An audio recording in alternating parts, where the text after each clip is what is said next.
To'xtanglar, do'konni yopaylik deb tovar aytishimiz kerak. Opa, do'konimiz yopilyapti, kirmang.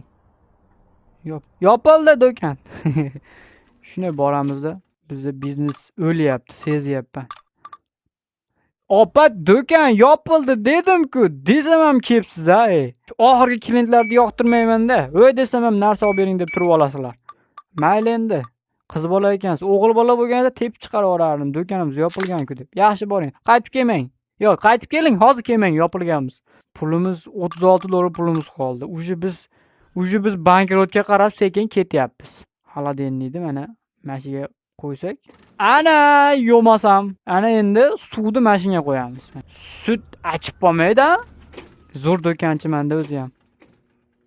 Aytdim-a, buni faqat mana xolodilnikka solish kerak.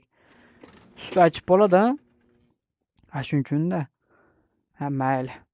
Qolgan suvlar nima bo'ladi desanglar, qolgan suvlar kutib turadi. Bular achimaydigan-ku, oddiy suv. Oddiy suvlarni ham yo muzdakka solishim kerakmi?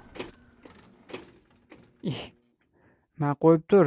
Narsalar sotilgandan keyin suvlarni qo'yar ekanmiz. Oppa mana. Ko'p narsalar olsanglar bo'lar ekan, voy. Ja unchalik pishiq bo'lmanglar.